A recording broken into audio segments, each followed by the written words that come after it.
तो बेटा, केमिकल की जो लास्ट क्लास हुई थी, लास्ट क्लास में मैंने आपको एक तो लैटिस एंथैल्पी डिटर्मिनेशन के लिए जो बॉर्न हैबर साइकिल है, बॉर्न हैबर साइकिल की कुछ एग्जांपल मैंने डिस्कस किया था। और फिर उसके बाद जो आयनिक कंपाउंड्स हैं, आयनिक कंपाउंड्स की प्रॉपर्टीज को डिस्कस किया था। और फिर आयनिक कंपाउंड की जो सॉल्युबिलिटी है, सॉल्युबिलिटी ऑफ आयनिक कंपाउंड, उसका डिस्कशन मैंने स्टार्ट किया था, जिसमें मैंने आपको स्पॉन्टेनियस प्रोसेस के बारे में बताया हुआ है कि स्पॉन्टेनियस प्रोसेस क्या होता है और स्पॉन्टेनिटी की कंडीशन क्या होती है। जिसमें मैंने आपको बोला था कि कोई भी प्रोसेस स्पॉन्टेनियस तब होगा जब उस प्रोसेस के लिए gives free energy change delta G at constant pressure और कांस्टेंट टेम्परेचर नेगेटिव होगा। अगर delta G at constant pressure and constant temperature negative है, देन प्रोसेस इज स्पॉन्टेनियस।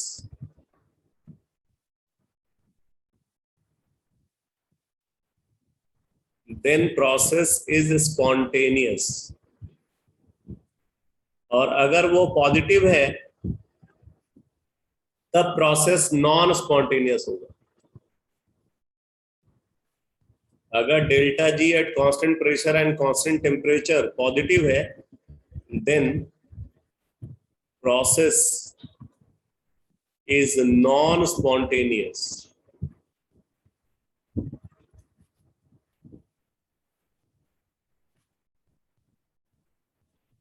बाकी ये जो डेल्टा जी होता है, इसके बारे में मैंने बताया कि गिव्स free energy change delta G is equal to change in enthalpy of the process minus T into change in entropy of the process.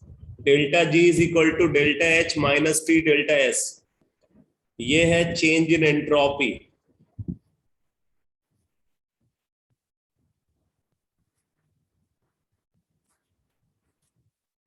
और ये है चेंज इन एंथैल्पी।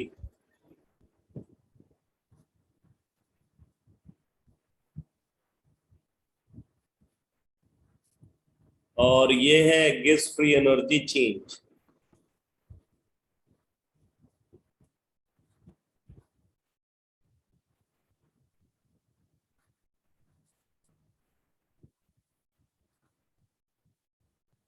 तो डेल्टा जी और डेल्टा एच के बारे में तो मैं आपको बता चुका हूं। ये जो डेल्टा एस है, इसमें जो एस आ रहा है, एस को एंट्रोपी बोलते हैं। तो एंट्रोपी एक नया टर्म है। एंट्रोपी के बारे में समझते हैं, एंट्रोपी क्या होती है। तो आप डिफिनीशन लिखो एंट्रोपी की, हेडिंग नोट करो entropy.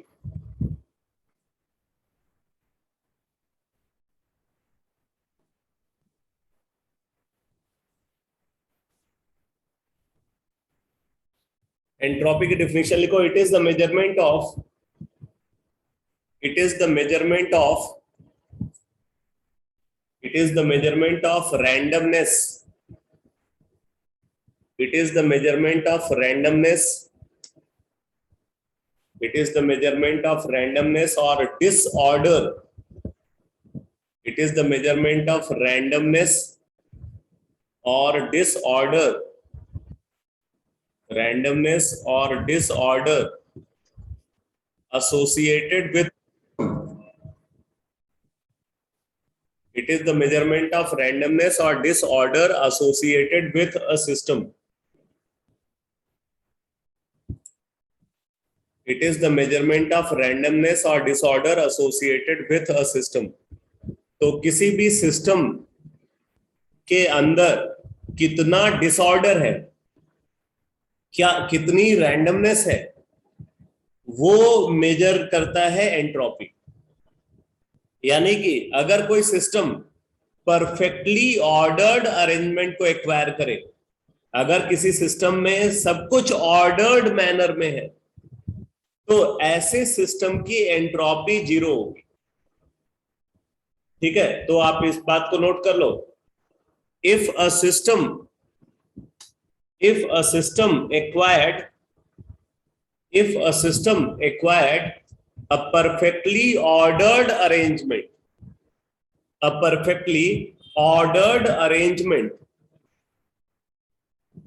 if a system acquired a perfectly ordered arrangement, then its entropy, then its entropy, then its entropy is equal to 0. Then its entropy is equal to 0. Entropy को capital S से represent करते हैं. Then its entropy is equal to 0. ठीक है, तो entropy को capital S से represent करते हैं. अगर कोई सिस्टम परफेक्टली ऑर्डर्ड अरेंजमेंट को कर रहा है तो उस सिस्टम की एंट्रोपी 0 होगी. जैसे मान लो कि एक आपका जो स्टडी रूम है जहां पे आप पढ़ते हो, उस स्टडी रूम में अगर बुक्स बहुत सिस्टमैटिक तरीके से रखी हुई हैं, आपकी टेबल चेयर सब प्रॉपर जगह पे है, ठीक है, आपका एक एक सामान अगर ऑर्डर्ड मैनर में अरेंज्ड है, तो इसका मतलब है कि उस रूम की एंट्रोपी कम है.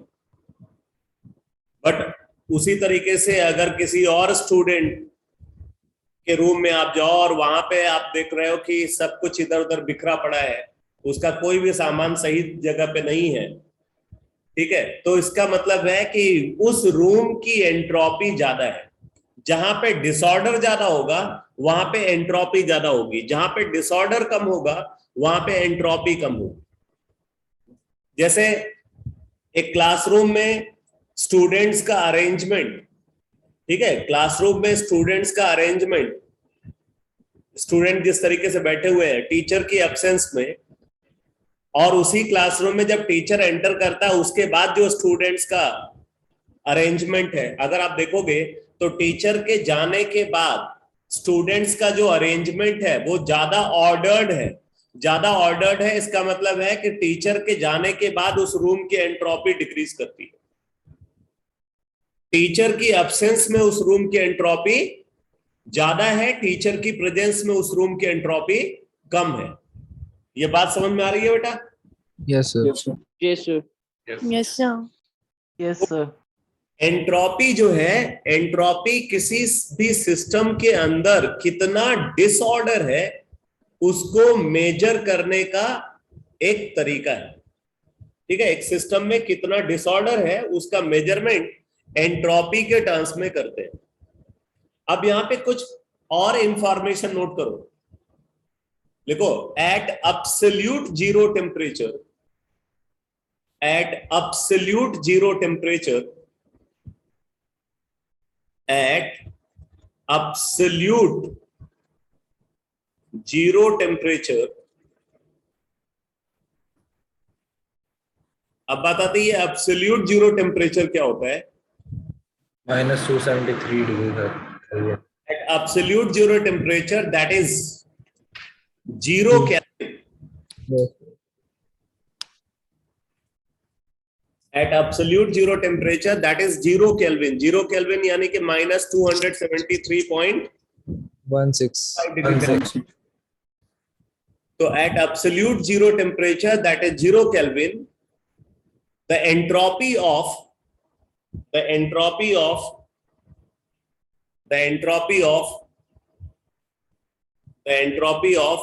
a crystalline solid, the entropy of a crystalline solid, the entropy of a crystalline solid, जिसको ट्रू सॉलिड भी बोलते हैं, that is true solid, is equal to 0, is equal to 0, is equal to 0. तो 0 kelvin temperature पे अगर हम crystalline solid को consider करते हैं तो उसकी एंट्रोपी, ठीक है, उसकी एंट्रोपी 0 होती है. इसका मतलब कि 0 केल्विन टेम्परेचर पे crystalline solid perfectly ordered arrangement को फॉलो करता है. तो आप इस बात को नोट कर लो. It means at 0 Kelvin, it means at 0 Kelvin, crystalline solid It means at 0 Kelvin crystalline solid, it means at 0 Kelvin crystalline solid acquire a perfectly ordered arrangement, a perfectly ordered arrangement, a perfectly ordered arrangement. और क्या होता है, बोलते हैं कि और जैसे जैसे हम टेम्परेचर को इंक्रीज करते हैं, टेम्परेचर को इंक्रीज करने पे उसके अंदर डिसऑर्डर बढ़ता है, यानी कि एंट्रोपी बढ़ती है। तो इस बात को नोट कर लो। And as the temperature increases, and as the temperature increases, and as the temperature increases, disorder inside the system, disorder inside the system also increases, disorder inside the system also increases, disorder inside the system also increases. तो अगर आप temperature बढ़ाओगे तो जो system की entropy है वो हमेशा बढ़ती है। टेम्परेचर इंक्रीज करने पे एंट्रोपी बढ़ती है, तो ऑब्वियसली टेम्परेचर को डिक्रीज करने पे एंट्रोपी कम होगी। तो जो क्रिस्टलाइन सॉलिड होता है, crystalline solid absolute zero temperature पे परफेक्टली ऑर्डर्ड अरेंजमेंट को फॉलो करता है। लेकिन ये बात जो स्यूडो सॉलिड है, जिसको एमरफस सॉलिड बोलते हैं, एमरफस सॉलिड के लिए ट्रू नहीं है।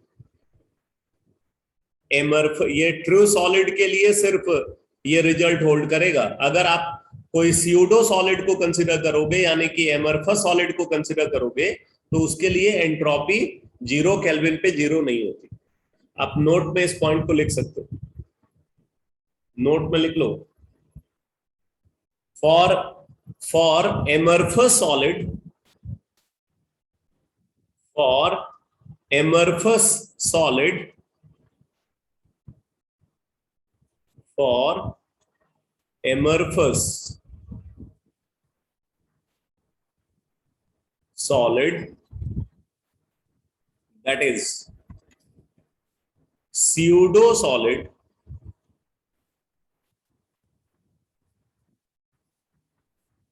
that is pseudo solid, its entropy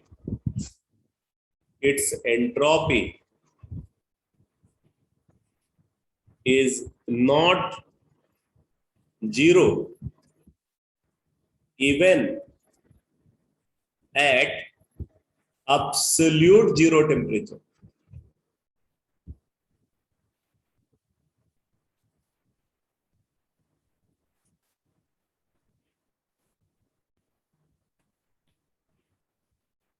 amorphous solid, जिसको स्यूडो सॉलिड भी बोलते हैं, इसकी एंट्रोपी एब्सोल्यूट जीरो टेम्परेचर पे भी जीरो नहीं होती। अब जैसे एमरफस सॉलिड की बात करें तो ग्लास जो होता है, glass is an amorphous solid.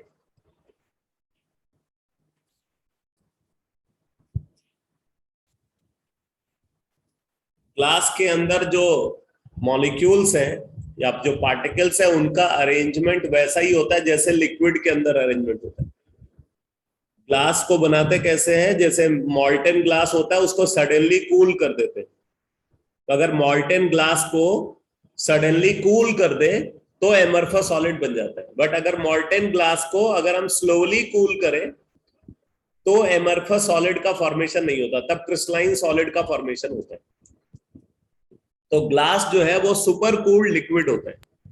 इसका मतलब कि ग्लास के अंदर जो मॉलिक्यूल्स हैं या जो पार्टिकल्स हैं, उनका इंटरनल अरेंजमेंट वैसा ही होता है जैसे किसी लिक्विड के अंदर मॉलिक्यूल्स का अरेंजमेंट होता है। तो अगर आपसे बोला जाए कि क्या ग्लास की एंट्रोपी 0 केल्विन पे 0 होगी, तो क्या बोलोगे? नहीं होगी। नो सर, नहीं होगी सर। क्योंकि ग्लास एमरफस सॉलिड है, इस वजह से ग्लास की एंट्रोपी 0 केल्विन पे 0 नहीं होगी। लेकिन अगर आपसे बोला जाए क्या सोडियम क्लोराइड की एंट्रोपी 0 केल्विन पे 0 होगी, तो ये समझ लेना जितने भी आयनिक सॉलिड है, ठीक है, जितने भी आयनिक सॉलिड है सब क्रिस्टलाइन होते हैं, सब क्रिस्टलाइन सॉलिड के एग्जांपल होते हैं। तो आयनिक सॉलिड क्रिस्टलाइन सॉलिड के एग्जांपल हैं, तो कोई भी आयनिक सॉलिड की एंट्रोपी 0 केल्विन पे 0 होगी। किसी भी आयनिक सॉलिड की एंट्रोपी 0 केल्विन पे 0 होगी। तो सोडियम क्लोराइड की एंट्रोपी 0 केल्विन पे 0 होगी, कैल्शियम क्लोराइड की एंट्रोपी 0 केल्विन पे 0 होगी, ठीक है। सोडियम सल्फेट की एंट्रोपी 0 केल्विन पे 0 होगी। तो जितने भी आयनिक सॉलिड है उनकी एंट्रोपी एब्सोल्यूट 0 टेम्परेचर पे 0 होगी। चलो अब एक बार डेल्टा जी वाले डिस्कशन पे वापस आते हैं। मैंने अभी आपको बताया कि जो डेल्टा जी है ये होता है delta H minus T delta S. Delta G is equal to delta H minus T delta S. अब देखो स्पॉन्टेनियस प्रोसेस के लिए, स्पॉन्टेनियस प्रोसेस जो प्रोसेस फीजिबल है, जो अपने आप से होता है, for spontaneous process delta G must be negative, ये होना चाहिए। अब डेल्टा जी नेगेटिव कब हो सकता है, अब इसमें अलग अलग पॉसिबिलिटीज है। तो मैं यहाँ पे अलग अलग केसेस बना करके एनालिसिस कर रहा हूं। तो केस 1, फर्स्ट केस देखो, if delta H is negative, मतलब हीट जो है इवॉल्व हो रही है प्रोसेस में, if delta H is negative and delta S is positive. अगर डेल्टा एच नेगेटिव है और डेल्टा एस पॉजिटिव है, ध्यान देना बेटा, ये वाला टर्म नेगेटिव है, ठीक है, ये डेल्टा एच नेगेटिव है और डेल्टा एस पॉजिटिव है। टेम्परेचर को अगर हम कंसीडर करें तो टेम्परेचर हमेशा पॉजिटिव वैल्यू होती है, क्योंकि टेम्परेचर हम यहाँ पे केल्विन में लेते हैं। केल्विन में टेम्परेचर वैल्यू लोएस्ट वैल्यू 0 है, बाकी वैल्यू पॉजिटिव। तो ये टेम्परेचर हमेशा पॉजिटिव होगा, इसका मतलब टी डेल्टा एस पॉजिटिव है इस केस में। ये वाला टर्म पॉजिटिव है, उसके साथ नेगेटिव साइन से मल्टीप्लाई किया है, तो पॉजिटिव इंटू नेगेटिव, ये नेगेटिव हो गया, minus T delta S negative है और डेल्टा एच भी नेगेटिव है। तो इसका मतलब कि जब ये वाला टर्म भी नेगेटिव है और ये वाला टर्म भी नेगेटिव है, तो ये तो हमेशा नेगेटिव होगा। तो आप बोलोगे if delta H is negative and delta S is positive, then delta G is always negative, always negative. It means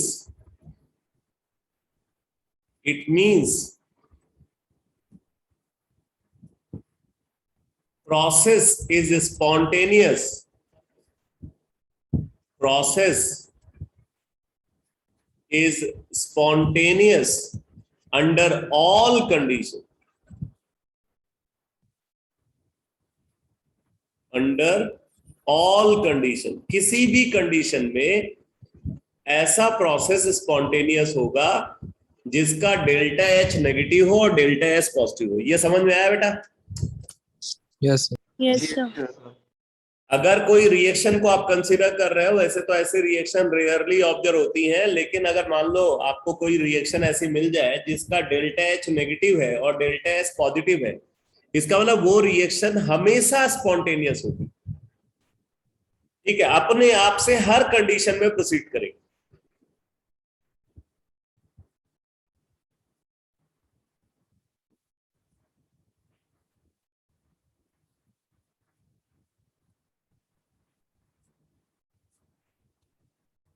second case देखो,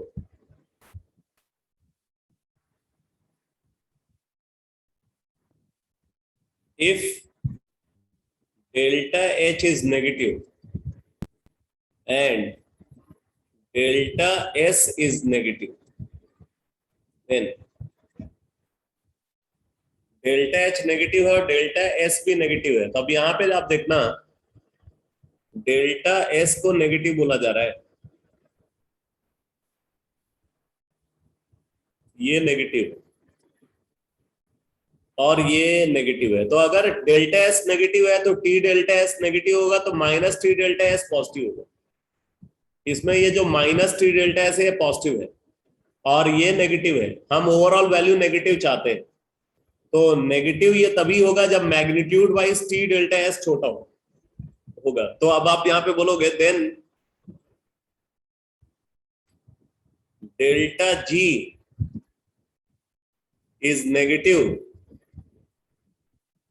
only when if mod t delta s is small,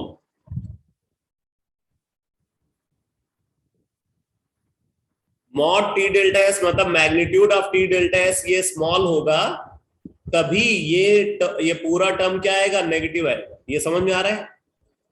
Yes. Yes, sir. अब mod T delta S small हो तो उसके लिए आपको क्या रखना पड़ेगा, टेम्परेचर लो होना चाहिए। Yes, sir. ठीक है, it means temperature must be लो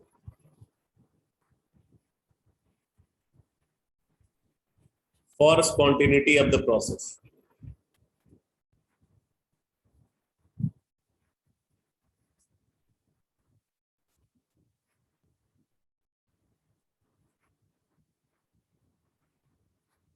इसका मतलब आप बोल सकते हो कि if delta H is negative and delta S is also negative, then process is spontaneous at low temperature but non-spontaneous at high temperature. तो आप नोट कर लो। Therefore, we can say that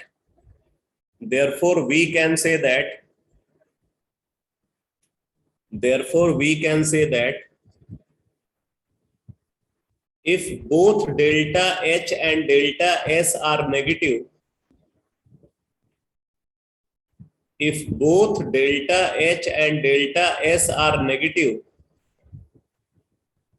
if both delta H and delta S are negative, then process is spontaneous at low temperature. Then process is spontaneous at low temperature, but non-spontaneous at high temperature. Non-spontaneous at high temperature.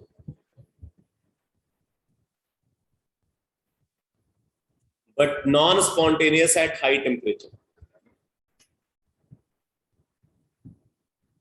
ठीक है, तो इसीलिए बोला जाता है कि जो exothermic processes होते हैं, मतलब जिन प्रोसेसेस के होने के मीन टाइम हीट रिलीज होती है, वो हमेशा लो टेम्परेचर फेवरेबल। अगर हम एक्सोथर्मिक प्रोसेसेस को कंसीडर करें जहां पे प्रोसेस के अकरेंस के मीन टाइम हीट रिलीज होती है, ऐसा प्रोसेस लो टेम्परेचर फेवरेबल होता है। ये क्लियर हुआ बेटा? Yes, sir. Yes, sir. Yes, sir. Yes, sir. अब आप थर्ड केस लिखो।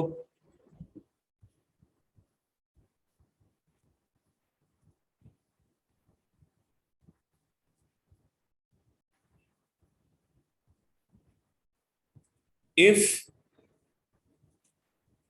delta H is positive and delta S is positive, then अगर दोनों पॉजिटिव हैं तो अब आप यहां पे देखो, ये वाला टर्म पॉजिटिव है, यानी कि ये इसके नेगेटिव होने के फेवर में नहीं है। डेल्टा एच का पॉजिटिव होना डेल्टा जी के नेगेटिव होने के फेवर में नहीं है। अब बोल रहा है ये डेल्टा एस पॉजिटिव है और टेम्परेचर मैंने बोला इज ऑलवेज पॉजिटिव, तो टी डेल्टा एस पॉजिटिव हो गया, तो माइनस टी डेल्टा एस क्या होगा, यहाँ पे नेगेटिव होगा। Negative. Yes. अगर अगर ये मैग्नीट्यूड वाइज वैल्यू काफी बड़ी हो, T delta S value magnitude wise बड़ी हो, तो क्या होगा, सेकेंड टर्म लार्ज नेगेटिव हो जाएगा, और जब ये लार्ज नेगेटिव हो जाएगा तो वो ओवरऑल वैल्यू को नेगेटिव बना देगा. तो if delta H is positive and delta S is positive, then for spontaneity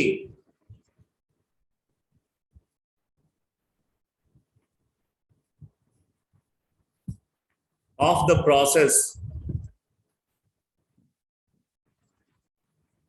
then for spontaneity of the process, magnitude of T delta S must be large.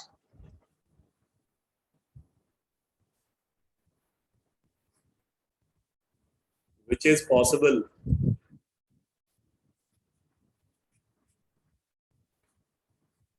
at high temperature.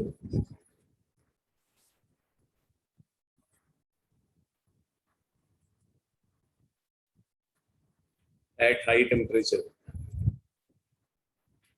तो हम यहां से बोल सकते हैं कि जो एंडोथर्मिक प्रोसेसेस हैं वो हाई टेम्परेचर फेवरेबल होंगे. तो लिख लो, therefore we can say that, therefore we can say that, therefore we can say that,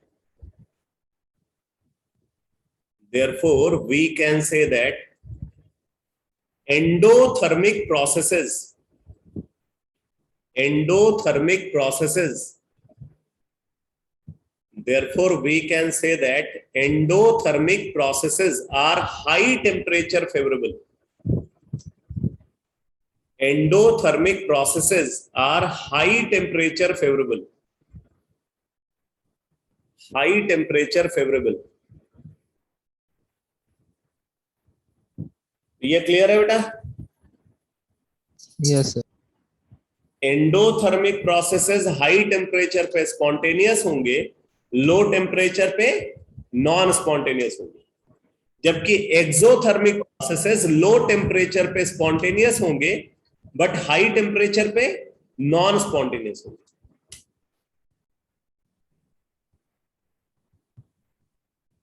अब फोर्थ केस देखो.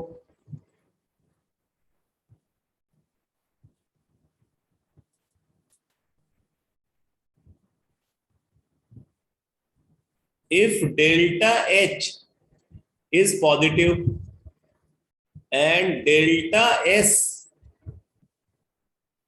is negative,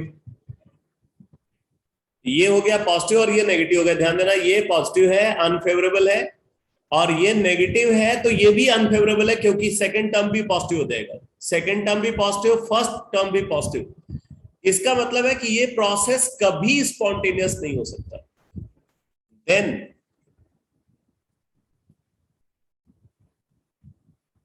given process is non-spontaneous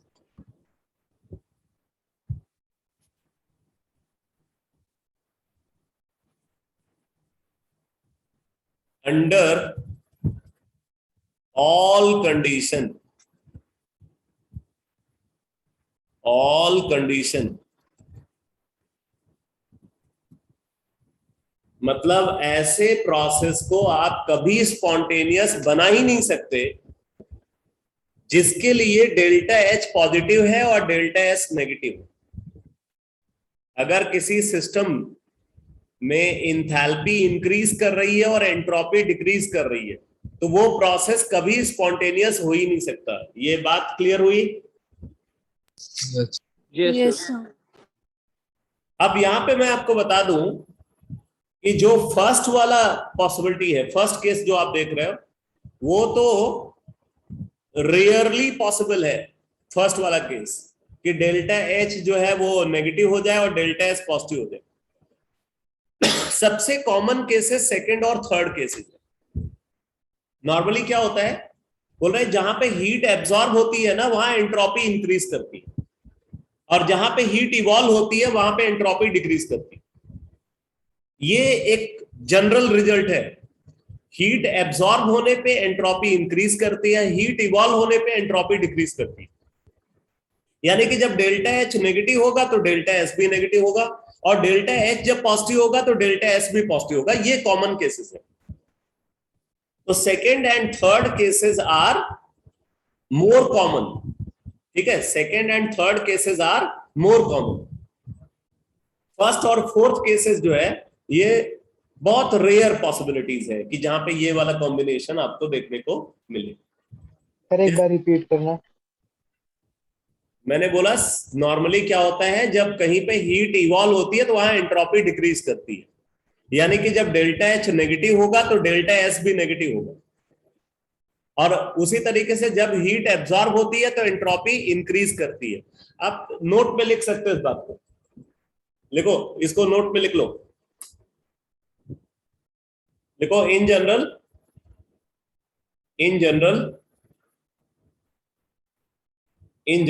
if heat is absorbed, if heat is absorbed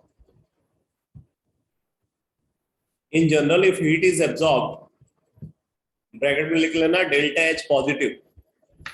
in general if heat is absorbed delta H positive, bracket में delta H positive, then entropy of the system increases. Then entropy of the system increases. यानी कि delta S positive होगा, then entropy of the system increases, that is delta S is positive. And if heat is evolved,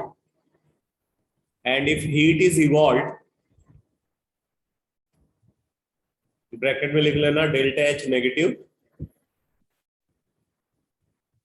then entropy of the system decreases.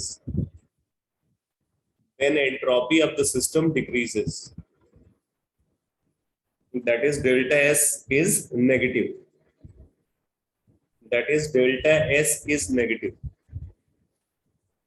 Sir second sentence repeat कराना। If heat is evolved during a process, heat is evolved का मतलब है कि delta H negative. If heat is evolved, bracket में delta H negative, then entropy of the system decreases. That is delta S is negative.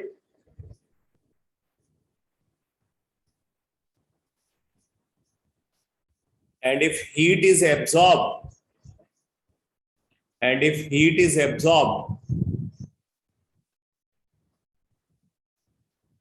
Bracket में लिख लेना delta H positive, then entropy of the system increases.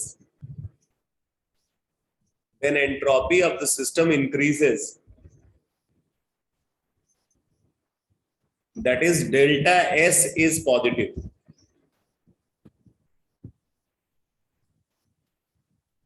ठीक है, तो अगर जो है हीट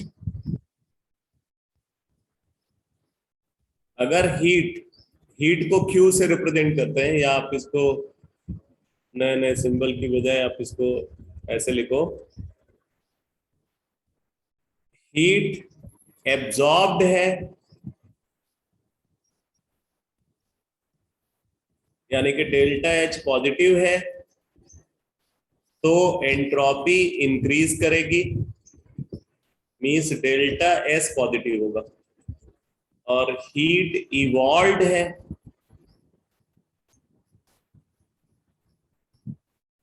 डेल्टा एच नेगेटिव तो एंट्रोपी डिक्रीज करेगी यानी कि डेल्टा एस नेगेटिव होगा। ये ऑब्जर्व होता है। आप देखो, अब मैं कुछ ऐसे केसेस बता रहा हूं जिनसे आपको प्रोसेस को देख करके आप खुद डिसाइड कर पाओगे कि यहां पे एंट्रोपी इंक्रीज करेगी या डिक्रीज करेगी। बोलते हैं अगर कहीं भी डिसोसिएशन होता है, ठीक है, अगर कहीं पे भी डिसोसिएशन होता है तो डिसोसिएशन में हमेशा एंट्रोपी इंक्रीज करती है। जहां जहां पे डिसोसिएशन होगा वहां वहां पे एंट्रोपी इंक्रीज करेगी। और जहां जहां पे एसोसिएशन होगा, एसोसिएशन का मतलब अगर कुछ जुड़ रहा है तो एंट्रोपी डिक्रीज करेगी, और अगर टूट रहा है तो एंट्रोपी इंक्रीज करेगी। तो आप इस बात को नोट कर लो, लिखो during dissociation, during dissociation entropy always increases. During dissociation entropy always increases, and during association and during association and during association entropy always decreases. Entropy always decreases. अब बताओ बेटा, अगर हम फिर से बोलना, वो थोड़ा मैंने बोला during dissociation entropy always increases, during dissociation entropy always increases, whereas during association entropy always decreases. तो मैं अब आपसे ये पूछ रहा हूं कि अगर आप टेम्परेचर बढ़ाते हो तो टेम्परेचर बढ़ाने पे क्या होगा, डिसोसिएशन होगा या एसोसिएशन? डिसोसिएशन होगा। नेचुरल सी बात है, टेम्परेचर बढ़ाओगे तो डिसोसिएशन होगा, डिसोसिएशन होगा तो इसका मतलब क्या होगा, वहां पे एंट्रोपी इंक्रीज करेगी, इंक्रीज होगी। और अगर आप टेम्परेचर कम करोगे तो क्या होगा, उल्टा एसोसिएशन होगा, एसोसिएशन होगा, इसलिए एंट्रोपी डिक्रीज करेगी, इंक्रीज होगी एंट्रोपी। अच्छा आप देखो, जैसे मान लो एक केमिकल रिएक्शन है, ठीक है, केमिकल रिएक्शन में आप देख रहे हो कि जब प्रोडक्ट बनता है तो गैसियस मोल बढ़ते हैं। अगर रिएक्टेंट साइड में गैसियस मोल कम है, प्रोडक्ट साइड में गैसियस मोल ज्यादा है, तो वहां पे एंट्रोपी हमेशा इंक्रीज करेगी, ठीक है। अगर आप किसी रिएक्शन में देख रहे हो कि प्रोडक्ट साइड में गैसियस मोल रिएक्टेंट साइड के गैसियस मोल से ज्यादा है, तो उस रिएक्शन में एंट्रोपी इंक्रीज करेगी। तो आप इस बात को भी नोट कर लो, if in a chemical reaction,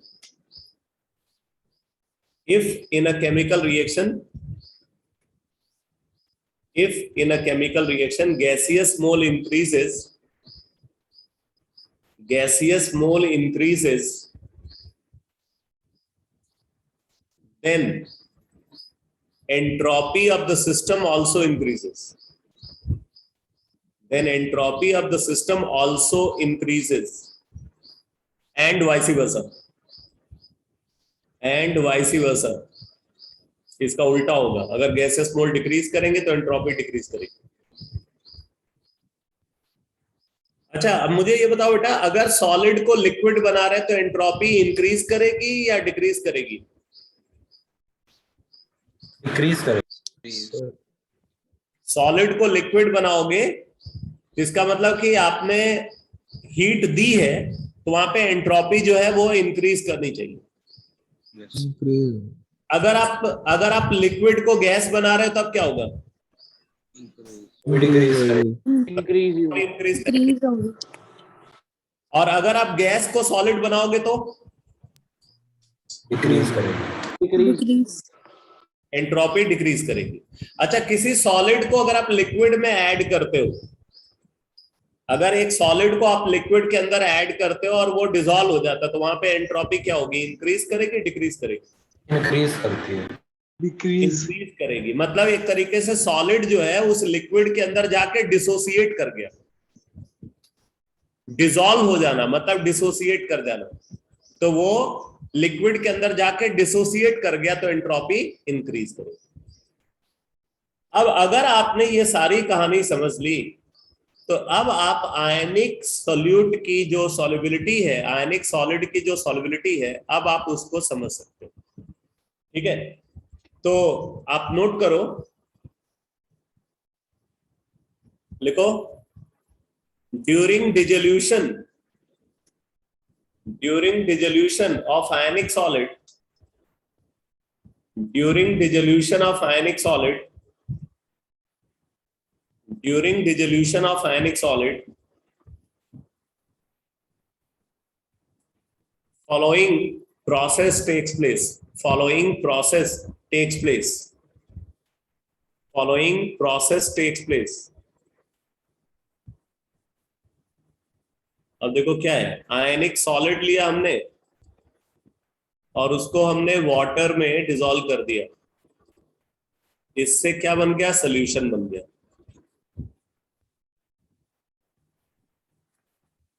ionic solid को वाटर में डिसॉल्व किया तो क्या बन गया, सोल्यूशन। मान लो कि इस प्रोसेस में जो हीट इन्वॉल्व है वो डेल्टा एच है, यहाँ पे जो हीट इन्वॉल्व है वो डेल्टा एच है, और एंट्रोपी जो यहाँ पे है, या इसको आप डेल्टा एच सोल्यूशन भी बोल सकते हो, डेल्टा एच सोल्यूशन।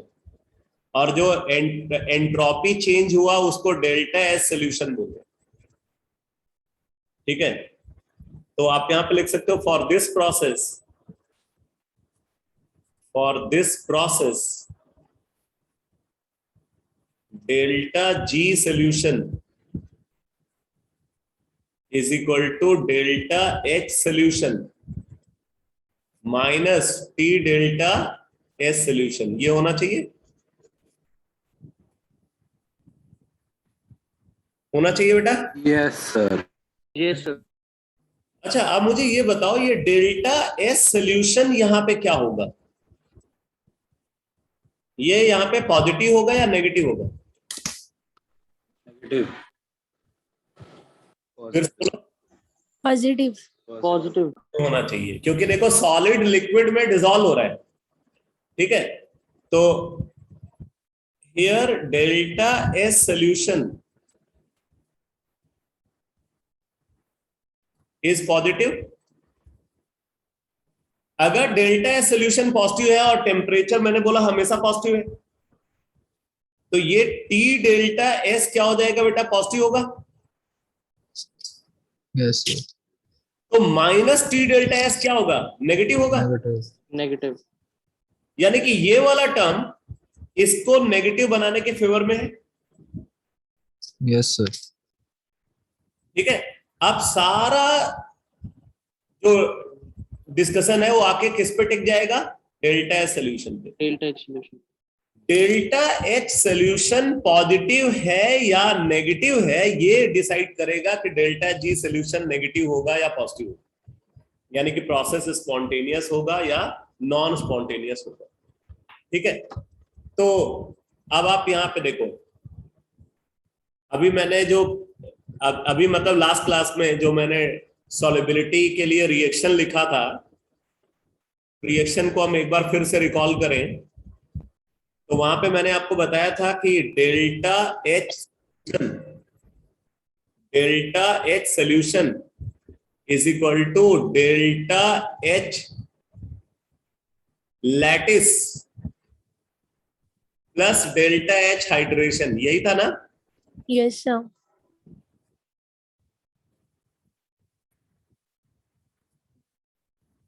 अरे ये ठीक है, यस सर। यस सर ठीक है। Delta H solution is equal to delta H lattice plus delta H hydration. ठीक है, अब आप देखो डेल्टा एच हाइड्रेशन जो है ये हमेशा क्या है, नेगेटिव है। Yes sir. ये नेगेटिव है, और डेल्टा एच लैटिस हमेशा क्या है बेटा, पॉजिटिव है। डेल्टा एच लैटिस पॉजिटिव है, डेल्टा एच हाइड्रेशन नेगेटिव है। अगर मैग्नीट्यूड वाइज ये वैल्यू बड़ी हो जाए इससे, तो क्या होगा, नेगेटिव हो जाएगा। ठीक है, if magnitude of heat of hydration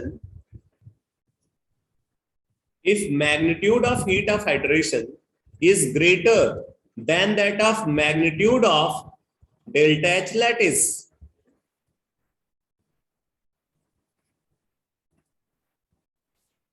if magnitude of heat of hydration is greater than that of magnitude of delta H lattice, then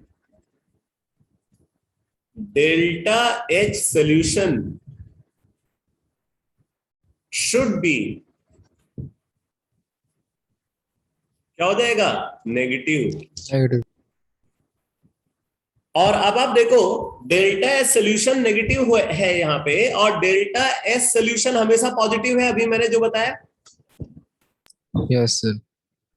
तो जब किसी प्रोसेस में डेल्टा एच नेगेटिव हो और डेल्टा एस पॉजिटिव हो, तो वो तो प्रोसेस हमेशा स्पॉन्टेनियस होता है ना, फर्स्ट केस। Yes, sir. एक बार फर्स्ट केस को फिर से देखो।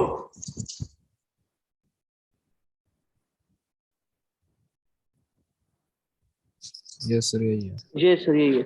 If delta H is negative and delta S is positive, then process is spontaneous under all condition.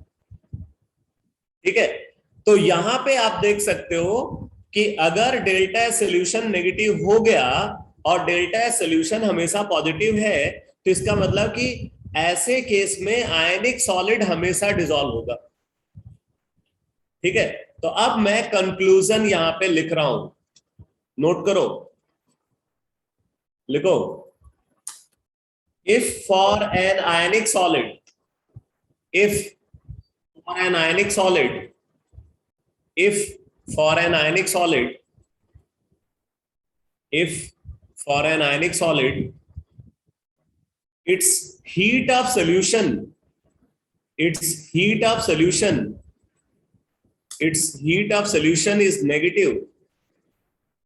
If its heat of solution is negative, then it must be soluble. Then it must be soluble. Then it must be soluble.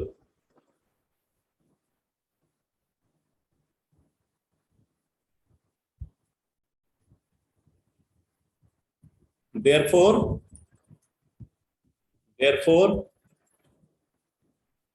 for an ionic solid, therefore for an ionic solid to become soluble, to become soluble in aqueous solution, to become soluble in aqueous solution. Therefore, for an ionic solid to become soluble in aqueous solution, its hydration enthalpy, its hydration enthalpy must be greater. Its hydration enthalpy must be greater than that of its lattice enthalpy. Than that of its lattice enthalpy.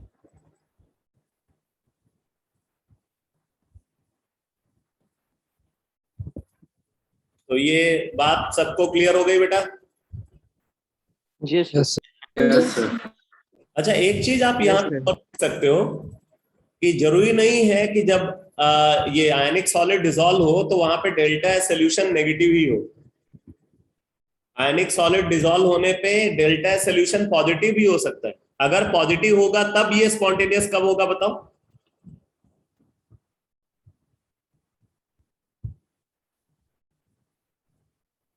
अगर delta solution positive है तब ये spontaneous कब होगा? अगर entropy ज्यादा होगी। Delta S ज्यादा होगी। Delta. अरे भाई, एंट्रोपी चेंज तो बराबर होगा ना, टेम्परेचर ज्यादा होएगा सुबह. टेम्परेचर वही तो एटम ज्यादा। ज्यादातर जो आयनिक सॉलिड है ना, जब उनको आप वाटर में डिसॉल्व करते हो, आयनिक सॉलिड को जब आप वाटर में डिसॉल्व करते हो तो वहां पे हीट एब्जॉर्ब होती है। मेजॉरिटी ऑफ आयनिक सॉलिड में जब आप मतलब वाटर के अंदर किसी आयनिक सॉलिड को आप ऐड करते हो ना, तो ज्यादातर केसेस में हीट एब्जॉर्ब होती है। आपको अगर आप इसको इफेक्टिवली देखना चाहते हो तो आप इसको ऐसे देख सकते हो, जैसे पानी है, पानी में ढेर सारा नमक डाल दो और आप वाटर का टेम्परेचर को मेजर करो सॉल्ट के डिसॉल्व होने से पहले और सॉल्ट के डिसॉल्व होने के बाद। आप पानी का टेम्परेचर को मेजर करोगे तो सॉल्ट के डिसॉल्व होने से पहले जो उसका टेम्परेचर था, सॉल्ट के डिसॉल्व होने के बाद उसका टेम्परेचर आपको कम मिलेगा। तो टेम्परेचर क्यों डिक्रीज करता है वहां पे? बोलते हैं टेम्परेचर इसलिए डिक्रीज करता है कि वहां पे जो वाटर के अंदर जो टोटल एनर्जी स्टोर्ड थी, वो टोटल एनर्जी स्टोर का कुछ पार्ट सॉल्ट को डिसोसिएट कराने में यूज हो जाता है। जो सॉल्ट आपने ऐड किया है ना, उसी सॉल्ट को डिसोसिएट कराने में कुछ हीट एब्जॉर्ब हो जाती है, कुछ एनर्जी एब्जॉर्ब हो जाती है। तो इसलिए जो सिस्टम की एनर्जी होगी ओवरऑल वो डिक्रीज कर जाएगी, इससे टेम्परेचर डिक्रीज कर जाता है। आपने कभी देखा है वाटर के अंदर अगर आप ग्लूकोज डाल दो तो आपको वहां पे कूलिंग दिखती है, देखा है आपने? Yes sir. उसके पीछे भी यही फैक्टर रिस्पॉन्सिबल है। जहां जहां पे आप देखो सोल्यूट को ऐड करने पे अगर वहां पे कूलिंग प्रोड्यूस हो रही है, मतलब वहां हीट एब्जॉर्ब हो रही है, उसका डिसोल्यूशन एंडोथर्मिक है। और जहां जहां पे सोल्यूट को ऐड करने पे, ठीक है, हीट रिलीज होती है, वहां वहां पे आप देखोगे टेम्परेचर इंक्रीज करेगा। जैसे कभी आप वाटर के अंदर एसिड डाल करके देखो, अगर आपने वाटर के अंदर एसिड डाला ना तो आप देखोगे वहां टेम्परेचर बढ़ जाएगा, क्योंकि एसिड जब वाटर के अंदर ऐड करोगे ना तो एक्सोथर्मिक चेंज होता है, हीट रिलीज होती है। तो जब हीट रिलीज होगी तो टेम्परेचर बढ़ेगा, जब हीट एब्जॉर्ब होगी तो टेम्परेचर कम होगा। क्लियर है? Yes sir. Yes sir. अच्छा, आपने ये भी देखा होगा कि ठंडे पानी में जो सॉल्ट है वो कम डिसॉल्व होता है, गर्म पानी में ज्यादा डिसॉल्व होता है। Yes sir. Yes sir. ये मालूम है क्यों हो रहा है? क्योंकि जब आप टेम्परेचर बढ़ा रहे हो ना तो टेम्परेचर बढ़ाने पे उसकी सॉल्युबिलिटी इंक्रीज कर रही है। सॉल्युबिलिटी इंक्रीज क्यों कर रही है? क्योंकि delta G solution more negative हो जाता है जब आप टेम्परेचर बढ़ाते हो।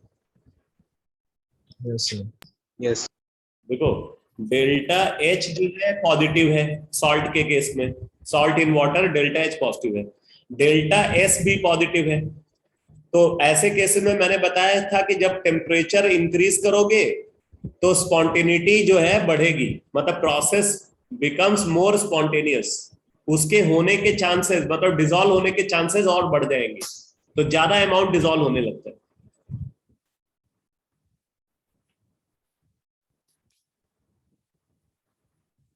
तो ये जितना भी डिस्कशन मैं अभी आपको आज की पूरी क्लास में मैंने किया, सब ये थर्मोडायनेमिक्स से रिलेटेड डिस्कशन है, जो कि बहुत ही इंपॉर्टेंट पार्ट है आयनिक कंपाउंड्स की एनालिसिस में। ठीक है, अब मैं आपको बताने जा रहा हूं कि ये जो हाइड्रेशन एंथैल्पी है इसको कौन सा फैक्टर गवर्न करता है और लैटिस एंथैल्पी को कौन सा फैक्टर गवर्न करता है, एक बेसिकली फॉर्मूला के बेसिस पे। तो जैसे देखो,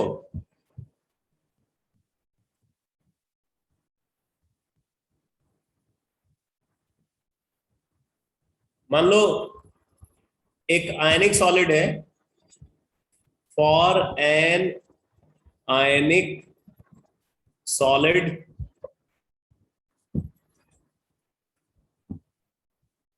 ए पॉजिटिव बी नेगेटिव, इसको लिया हमने। अब इसका जो डेल्टा एच हाइड्रेशन होगा, डेल्टा एच हाइड्रेशन होता है K1 upon R positive plus K2 upon R negative, ये होता है delta H hydration, where R positive and R negative, R positive and R negative are cationic and anionic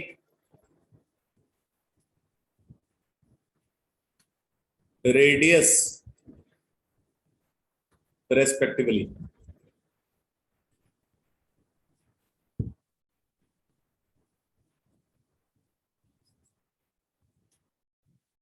ठीक है, where R positive and R negative are cationic and anionic radius respectively। K1 and K2 are positive constants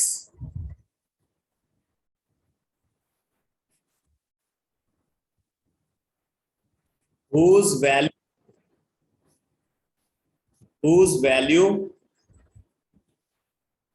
depends upon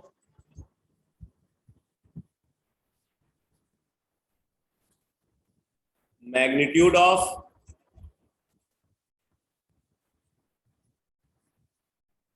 cationic and anionic charge.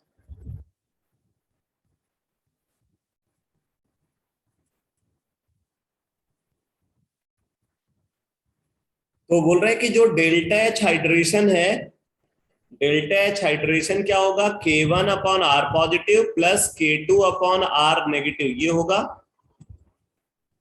यहां पे बोल रहे हैं कि ये K1 और K2 पॉजिटिव कांस्टेंट्स हैं और इन पॉजिटिव कांस्टेंट्स की वैल्यू कैटायनिक और एनायनिक चार्ज के मैग्नीट्यूड पे डिपेंड करती है, जबकि आर पॉजिटिव और आर नेगेटिव क्या है, ये कैटायनिक और एनायनिक रेडियस है।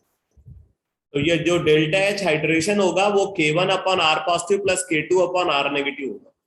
अब मैं आपको यहाँ पे एक बात बता दूं बेटा, जैसे मान लो आपने कंसीडर किया कैल्शियम क्लोराइड को, ठीक है, calcium chloride and barium iodide, मान लो ये दो कंपाउंड है CaCl2 एंड BaI2। अब यहां पे अगर आप देखो तो कैल्शियम 2 पॉजिटिव और Cl नेगेटिव है, इसमें बेरियम 2 पॉजिटिव और I नेगेटिव। तो आप देख सकते हो कि कैटायनिक चार्ज दोनों में सेम है, एनायनिक चार्ज दोनों में सेम है।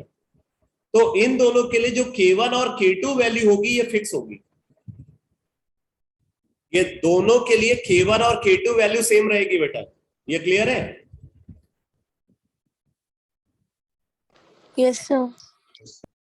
क्योंकि मैंने बोला ना जो K1 और K2 है ये पॉजिटिव कांस्टेंट है, लेकिन ये पॉजिटिव कांस्टेंट किस पे डिपेंड करता है, magnitude of cationic and anionic charge पे डिपेंड करता है। तो दोनों में कैटायनिक चार्ज बराबर है, दोनों में एनायनिक चार्ज बराबर है, इसलिए इन दोनों के लिए K1 और K2 वैल्यू सेम रहेगी। अब जैसे मान लो अगर हम कंसीडर कर रहे हैं बेरियम क्लोराइड को, ठीक है, और बेरियम सल्फेट को, अब बताओ यहां पे क्या सेम रहेगा क्या डिफरेंट रहेगा इन दोनों के बीच में?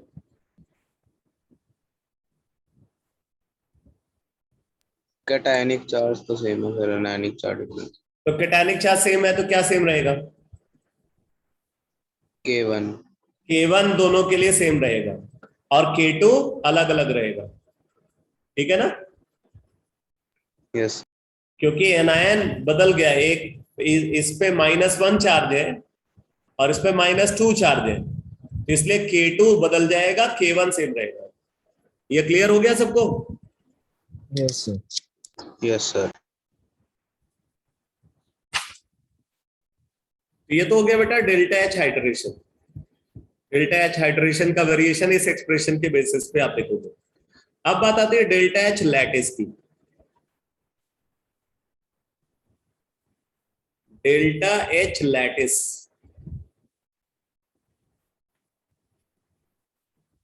तो डेल्टा एच लैटिस जो होता है ये होता है K upon R positive plus R negative, ये होता है delta H lattice, K upon R positive plus R negative, where K is a positive constant.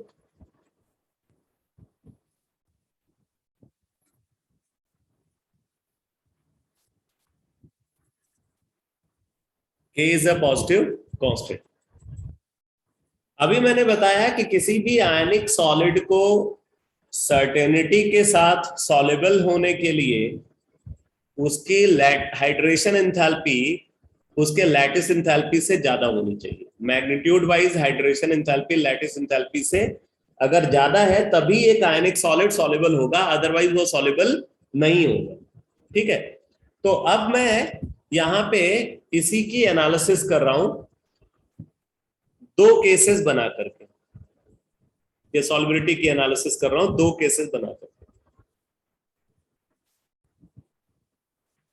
If cation and anion are of uncomparable size, uncomparable size.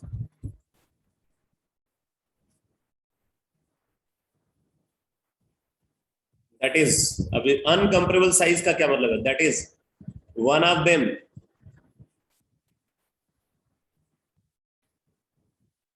is monoatomic, one of them is monoatomic and other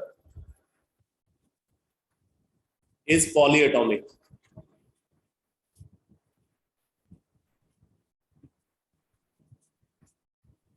अगर दोनों में से एक monoatomic है और दूसरा polyatomic है, तब आयंस अनकंपेरेबल साइज के होंगे, ठीक है, एंड अदर इज पॉलीएटॉमिक। तो आप यहां पे बोल सकते हो, फॉर एग्जांपल सल्फेट आयन,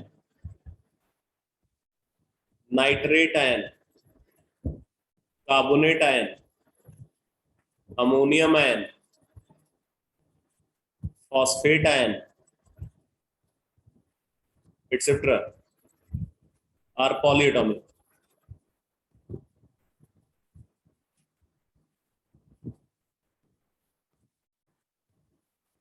ये समझ में आ रहा है बेटा? Yes sir. क्योंकि यहाँ पे आयन का जो फॉर्मूला है उसमें एक से ज्यादा एटम इन्वॉल्व है, इसलिए ये पॉलीएटॉमिक।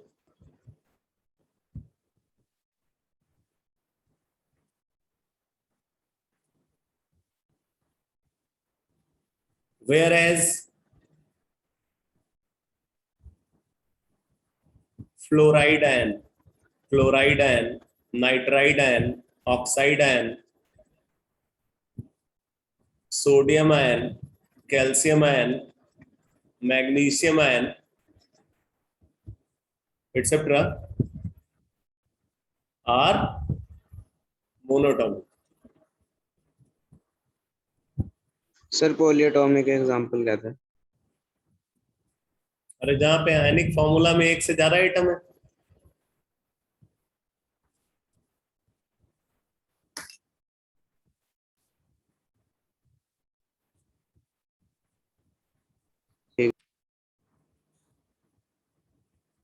अगर आयनिक फॉर्मूला में एक से ज्यादा एटम है तो पॉलीएटॉमिक, और अगर एक ही एटम है तो monoatomic.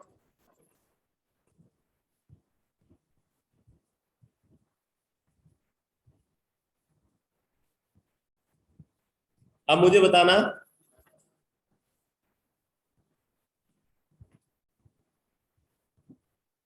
In calcium sulphate ions are of, बताओ कैसा साइज, कंपेरेबल और uncomparable?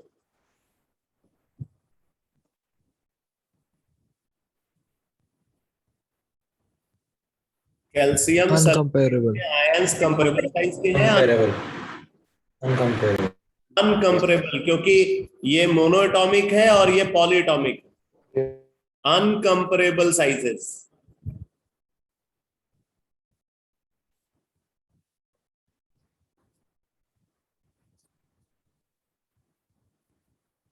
in beryllium chloride ions are of, बताओ कंपेरेबल साइज। ये 2 पॉजिटिव, ये Cl नेगेटिव, मतलब दोनों मोनोटॉमिक है, कंपेरेबल साइजेस। तो ये कंपेरेबल और अनकंपेरेबल का चक्कर समझ में आ गया? Yes sir. Yes sir. मैंने फर्स्ट केस में क्या लिखवाया था कि ions are of uncomparable size ना।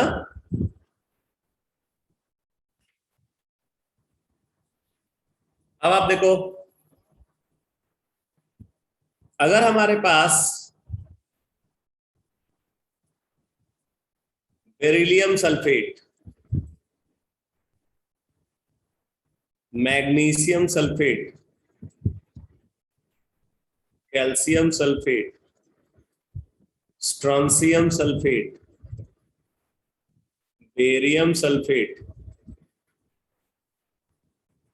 ये प्रेजेंट है।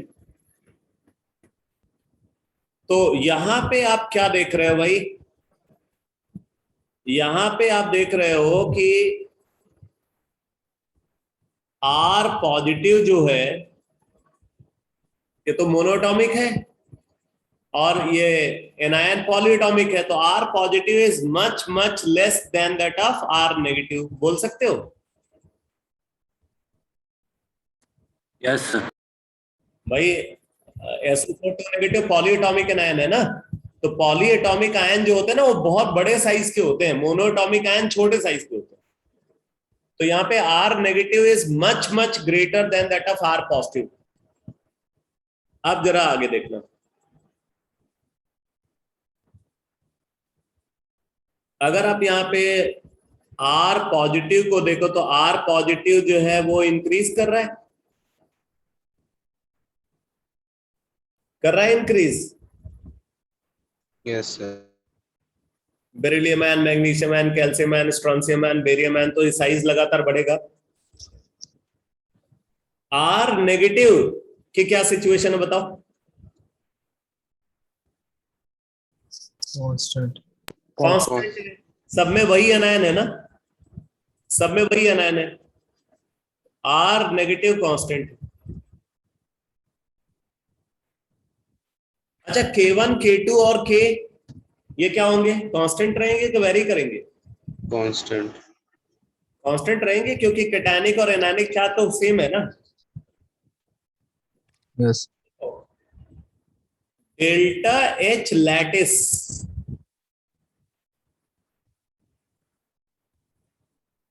ये क्या होता है भाई?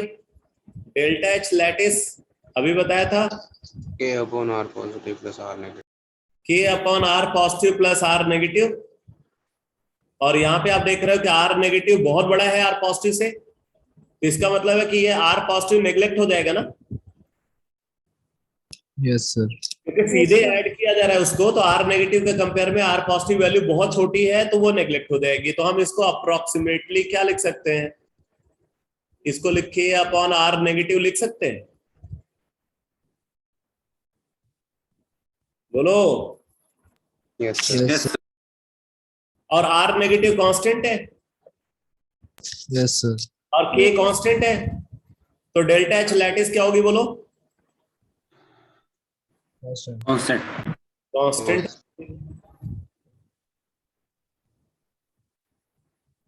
Delta H lattice constant. अच्छा, डेल्टा H हाइड्रेशन क्या होगा? ये तो वैसे ही आ जाएगा constant. K1/R positive plus K2/R negative. क्या यहाँ पे R पॉजिटिव को R नेगेटिव के कंपेयर में नेग्लेक्ट कर दोगे? No sir. No sir. सीधे थोड़ी ऐड किया गया R पॉजिटिव को R नेगेटिव के कंपेयर में, तो आप यहाँ नेग्लेक्ट नहीं कर पाओगे। अच्छा ये बताओ, R नेगेटिव कांस्टेंट है तो ये पूरा टर्म क्या होना चाहिए? कांस्टेंट होना चाहिए। Yes sir. Yes sir. Yes, sir. ये कांस्टेंट है। और K1/R पॉजिटिव पे क्या इफेक्ट होगा? डिक्रीज हो रहा होगा। डिक्रीज करेगा, क्योंकि K1 कांस्टेंट और R पॉजिटिव बढ़ रहा है, तो ये डिक्रीजेस। अगर ये डिक्रीजेस तो ये obviously constant plus decreasing value, तो डिक्रीजेस ही होना चाहिए ना। यस। तो डेल्टा H हाइड्रेशन जो है यहां पे डिक्रीज करेगा।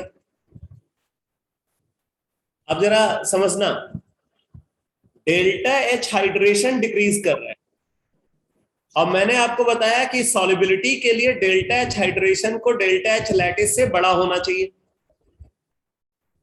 Yes sir. होना चाहिए ना। Yes sir. अब मान लो एक ऐसी सिचुएशन है कि डेल्टा H हाइड्रेशन यहाँ पे डेल्टा H लैटिस से बड़ा है, तो नीचे आते आते क्या होगा? ये तो सेम रहेगा लेकिन ये डिक्रीज कर जाएगा। Yes sir. अगर ये डिक्रीज कर जाएगा तो क्या इस बात के चांसेस नहीं है कि delta H hydration delta H lattice से छोटा हो जाए नीचे? Yes sir. Yes, sir. Yes, sir. और अगर छोटा हो जाएगा तो फिर सॉलिबिलिटी क्या होगी? पहले अगर कंपाउंड सॉल्युबल था तो नीचे आते आते वो इनसॉल्युबल हो जाएगा। Yes, sir. तो इसका मतलब सॉलिबिलिटी का ट्रेंड क्या होना चाहिए यहाँ पे? सॉलिबिलिटी का ट्रेंड क्या होना चाहिए? डिक्रीजेस। आया समझ में? Yes, yes sir. सर। तो अगर आयंस अनकंप्रेबल साइज के हैं, ध्यान देना, एक बात मैं क्लियर कर दूं, ये एक जनरल डिस्कशन है और ये रिजल्ट हमेशा होल्ड नहीं करेगा। सॉलिबिलिटी एक ऐसी प्रॉपर्टी है जिसमें बहुत ज्यादा एबनॉर्मलिटी होती है। ये तो मैं बस समझने के जो कुछ कॉन्सेप्ट्स हैं वो बता रहा हूं, बाकी सब रटने वाले ही कॉन्सेप्ट हैं सॉलिबिलिटी में। यही एक दो चीजें हैं जो आप समझ सकते हो, लेकिन इससे आप सोचोगे कि सारे केसेस को आप एनालाइज कर जाओगे ना, तो ये पॉसिबल ही नहीं। सॉलिबिलिटी एक ऐसी प्रॉपर्टी है जिसमें बहुत ज्यादा एबनॉर्मलिटी है और कोई एक कॉन्सेप्ट सॉलिबिलिटी को समझने के लिए सफिशिएंट भी नहीं होता। इसलिए ये मैं कुछ मोटी मोटी बातें आपको बता रहा हूं जिसको आप आराम से समझ सकते हो, लेकिन आप ये मत समझना कि ऐसा अनकंप्रेबल साइज वाला कोई भी केस आपके सामने आ जाए तो आप ये समझ लो कि सॉलिबिलिटी हमेशा डिक्रीज ही करेगी ग्रुप में। यही ट्रेंड हमेशा फॉलो हो ये जरूरी नहीं है, काफी ज्यादा एबनॉर्मलिटीज ऑब्जर्व होती हैं। अभी मैं आपको बताऊंगा कि कहां सॉलिबिलिटी का ट्रेंड क्या है अलग अलग कंपाउंड्स के केस में, तब समझ में आएगा। तो अप्रोक्सीमेटली अब हम ये बोल सकते हैं कि अगर आयंस अनकंप्रेबल साइज के हैं तो किसी भी ग्रुप में टॉप टू बॉटम जाने पे सॉलिबिलिटी डिक्रीज करती है। तो आप इसको नोट में लिख लो, लिख लो। therefore we can say that therefore we can say that therefore we can say that if ions are of uncomparable size, if ions are of uncomparable size, if ions are of uncomparable size, then on moving from top to bottom, then on moving from top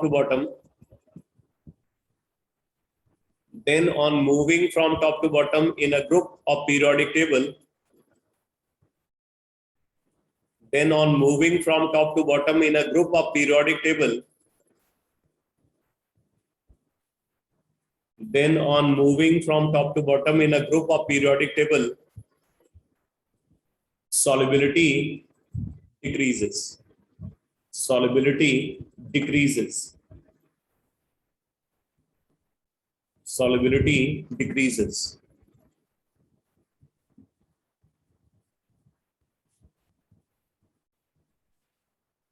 अब दूसरा case आप लिखो।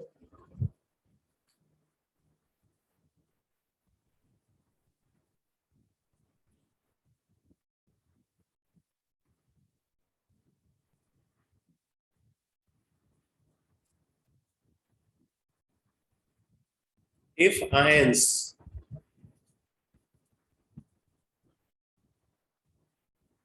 are of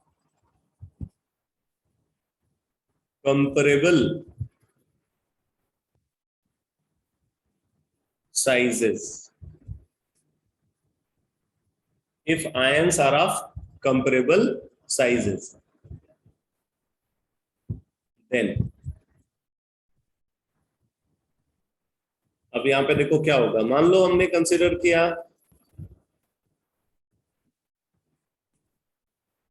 lithium fluoride, sodium fluoride, potassium fluoride, rubidium fluoride, caesium fluoride, इनको हमने consider किया। Lithium fluoride, sodium fluoride, potassium fluoride, rubidium fluoride, caesium fluoride. अब यहां पे आप देखो कैटायन जो है यहाँ पे वेरी कर रहा है, तो R पॉजिटिव इंक्रीज कर रहा है, R नेगेटिव कांस्टेंट है, R नेगेटिव कांस्टेंट है, R पॉजिटिव इंक्रीज कर रहा है, R नेगेटिव कांस्टेंट है क्योंकि सब में फ्लोराइड है। डेल्टा H लैटिस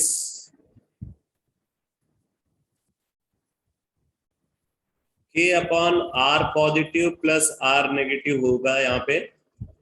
अब नेग्लेक्ट नहीं कर पाओगे यहाँ पे किसी एक टर्म को दूसरे के रेस्पेक्ट में। तो आप देख रहे हो R पॉजिटिव इंक्रीज कर रहा है और R नेगेटिव कांस्टेंट है, तो इसका मतलब डिनोमिनेटर इंक्रीज करेगा तो डिक्रीज करेगा। क्लियर? ये डिक्रीज करेगा। डेल्टा H हाइड्रेशन पे क्या इफेक्ट होगा? K1 upon R positive plus K2 upon R negative. इसमें फर्स्ट टर्म डिक्रीज करेगा, सेकेंड कांस्टेंट है तो ये भी डिक्रीज करना चाहिए। अब बात आती है कि कौन फास्ट डिक्रीज करेगा, कौन स्लो डिक्रीज करेगा। तो यहाँ पे देखो R पॉजिटिव को सीधे R नेगेटिव में ऐड किया जा रहा है। Yes sir. इसलिए यहाँ पे वैल्यू तेजी से इंक्रीज करेगी, डिनोमिनेटर वाली वैल्यू तेजी से इंक्रीज करेगी, तो delta H lattice fast decrease करेगा। तो यहाँ पे फास्ट डिक्रीज है, जबकि यहाँ पे डिक्रीज स्लो होगा। डेल्टा H लैटिस तेजी से डिक्रीज करेगी, डेल्टा H हाइड्रेशन धीरे धीरे डिक्रीज करेगा। तो अगर मान लो कि ऊपर में ये दोनों वैल्यूज कंपेरेबल है, लगभग बराबर है, तो नीचे आते आते इसमें बहुत थोड़ा डिक्रीज हुआ, इसमें बहुत ज्यादा डिक्रीज हुआ, तो इसका मतलब हाइड्रेशन एंथैल्पी लैटिस एंथैल्पी से बड़ी हो जाएगी। Yes sir. और अगर हाइड्रेशन एंथैल्पी लैटिस एंथैल्पी से बड़ी है तो क्या होगा? कंपाउंड सर्टेनिटी के साथ सॉल्युबल होगा। अगर ऊपर वो इनसॉल्युबल था तो नीचे आते आते आते वो क्या हो गया? सॉल्युबल हो गया। तो इसका मतलब सॉल्युबिलिटी इंक्रीज है।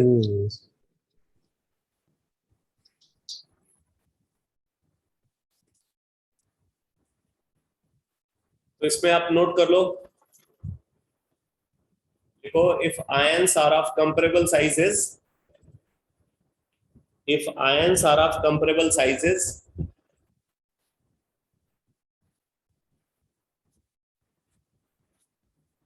then on moving from top to bottom in a group,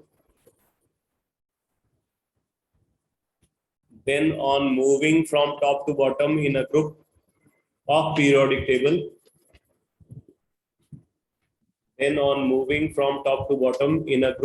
periodic table, solubility increases।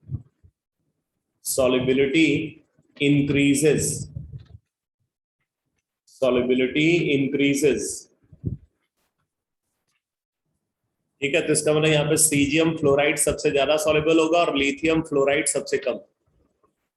तो ये ट्रेंड होना चाहिए। तो ये दोनों केसेस समझ में आ गए बेटा सबको? Yes sir. Yes, sir. Yes sir.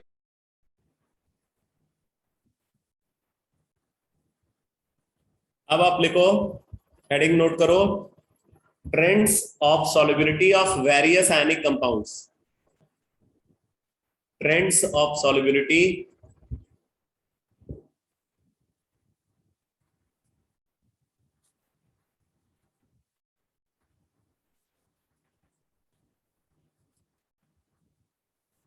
of various ionic compounds।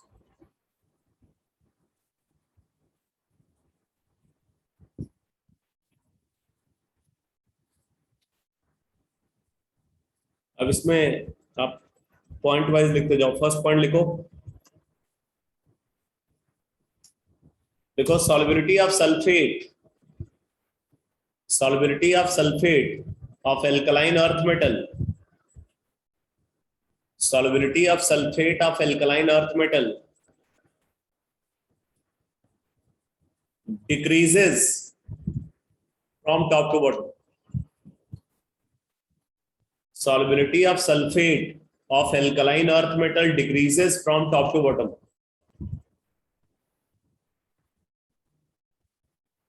Beryllium sulphate सबसे ज्यादा सॉल्युबल है, मैग्नीशियम सल्फेट उससे कम, कैल्शियम सल्फेट उससे कम, स्ट्रांसियम सल्फेट और कम,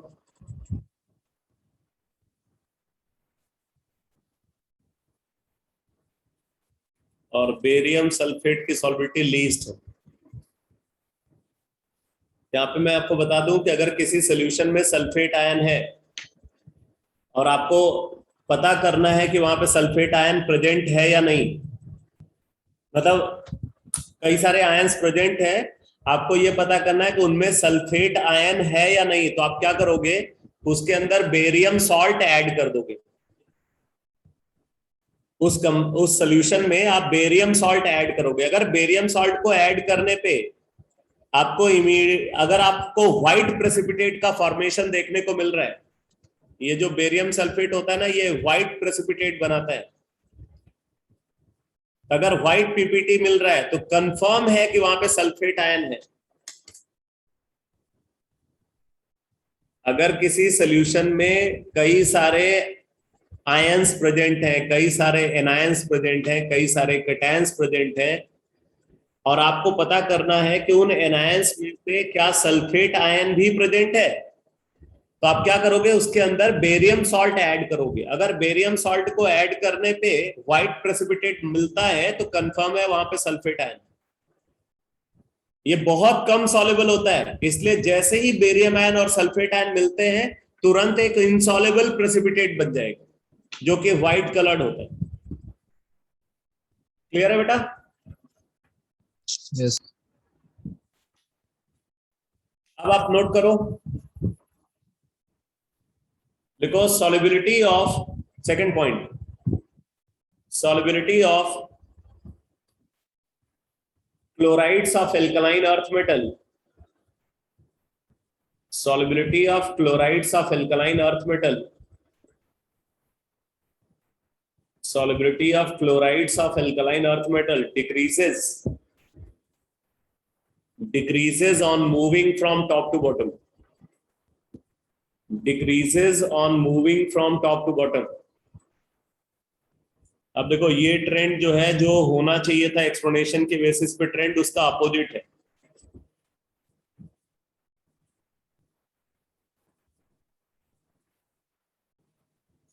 अब देखो उसके अपोजिट कैसे है, यहां पे आयंस कंपेरेबल साइज के हैं, mono atomic cation, mono atomic anion, ions comparable size के, और यहाँ पे आयंस अनकंपेरेबल साइज के। आप देख रहे हैं दोनों में सेम ट्रेंड फॉलो हो रहा है।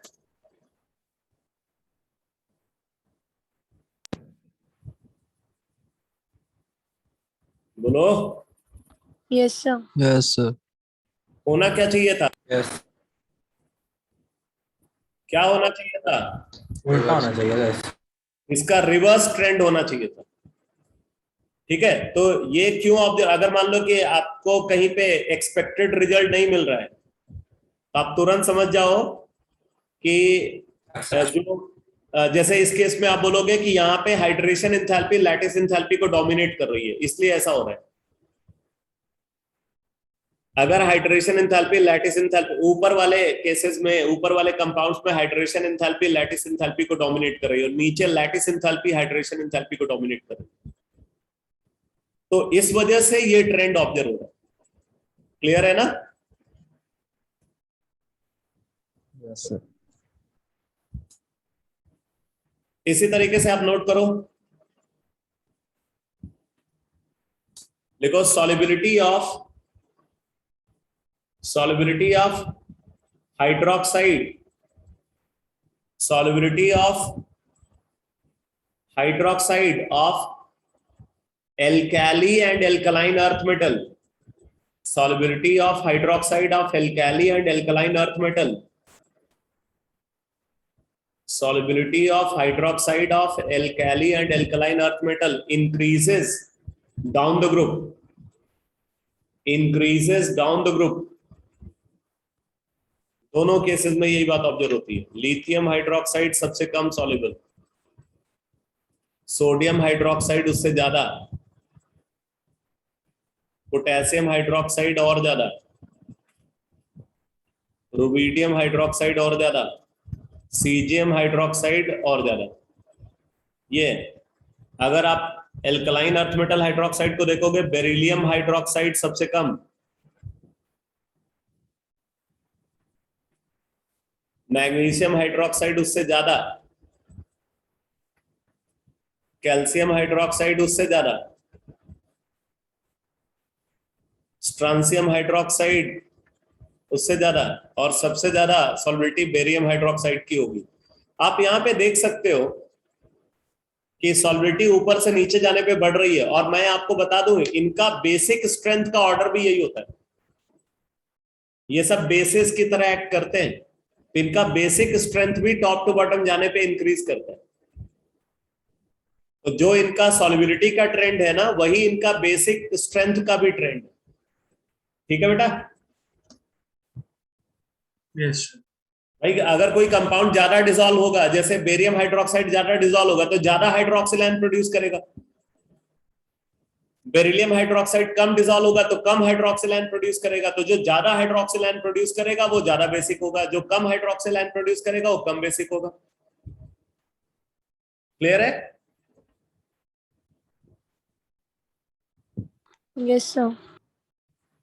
इसी तरीके से नोट करो,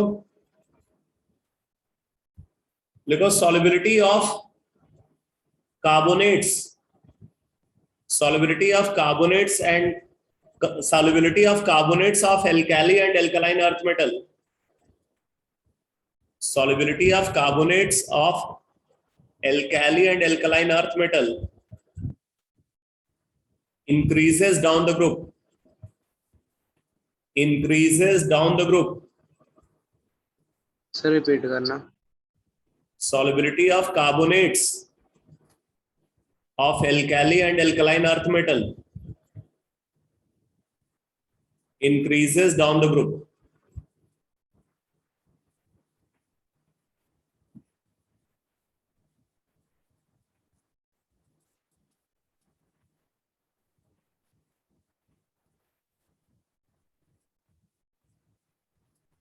ये एल्कली मेटल कार्बोनेट का सॉल्बिलिटी ट्रेंड है, और इसी तरीके से एल्कलाइन अर्थ मेटल कार्बोनेट को आप देखो, इनका भी सॉल्बिलिटी ट्रेंड सेम है।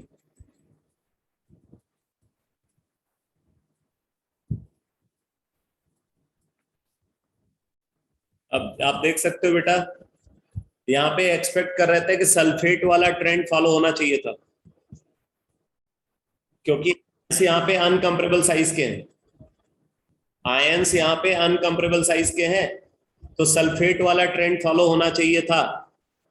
सल्फेट में सॉल्बिलिटी ऊपर से नीचे जाने पे डिक्रीज करती है, लेकिन यहाँ पे उल्टा ट्रेंड दिख रहा है, सॉल्बिलिटी ऊपर से नीचे जाने पे इंक्रीज कर रही है। क्लियर? Yes, sir. तो इस तरीके से अगर आप देखोगे तो सॉल्बिलिटी के ट्रेंड में ना बहुत ज्यादा एबनॉर्मेलिटीज देखने को मिलेंगी। तो फटाफट आप कुछ और रिजल्ट्स लिख लो।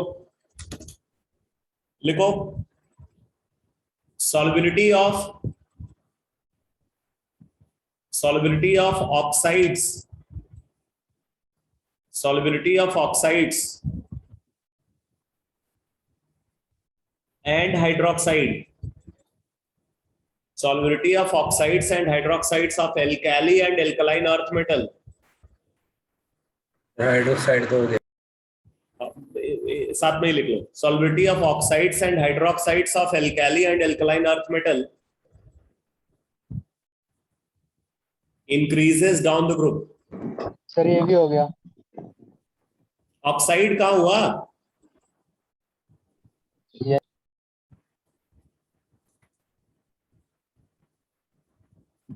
तो beryllium oxide, magnesium oxide, calcium oxide, strontium oxide, barium oxide, ये है इनका सॉल्बिलिटी ट्रेंड। ऐसे ही Li2O, Na2O, K2O, Rb2O, CS2।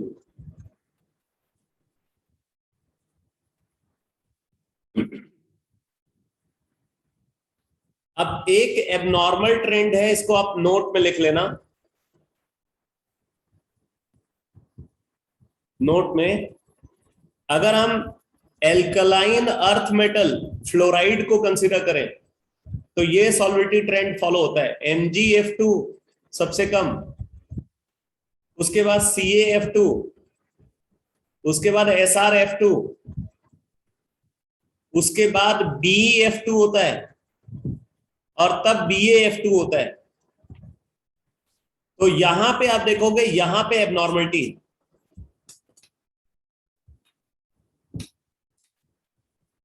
बाकी सॉल्विटी ऊपर से नीचे जाने पे इंक्रीज कर रही है, बट बेरिलियम फ्लोराइड की सॉल्विटी एक्सेप्शनली हाई है। इसको बेरिलियम फ्लोराइड को यहां होना चाहिए था, मैग्नीशियम फ्लोराइड से नीचे, बट ये यहां पे लाई कर रहा है। क्लियर है?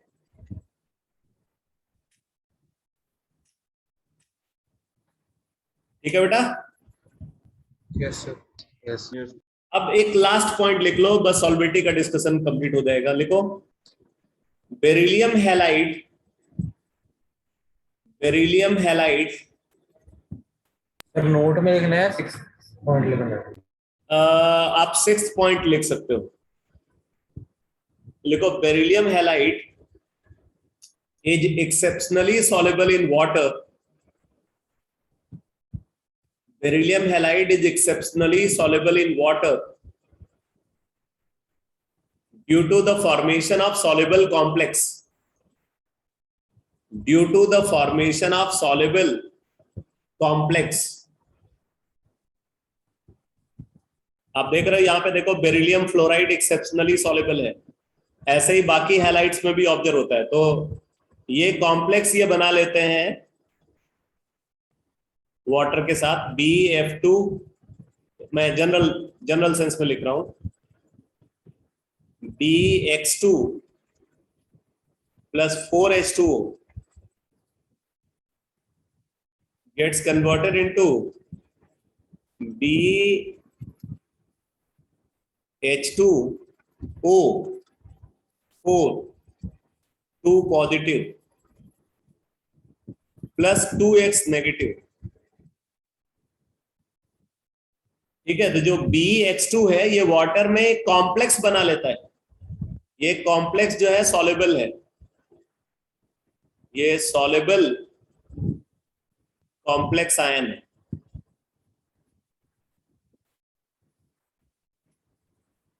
इस वजह से इनकी सॉल्युबिलिटी एक्सेप्शनली हाई है। तो बस बेटा, सॉल्युबिलिटी का डिस्कशन कंप्लीट हो गया। अब मैं नेक्स्ट क्लास में डिस्कस करूंगा आयनिक कंपाउंड की थर्मल स्टेबिलिटी कैसे डिसाइड होती है, और फिर कोवेलेंट कंपाउंड का डिस्कशन स्टार्ट करेंगे। ओके बेटा? Good afternoon sir. Good afternoon. Sir इस वीक टेस्ट है? नहीं, इस वीक में आपका कोई टेस्ट नहीं है। Okay sir.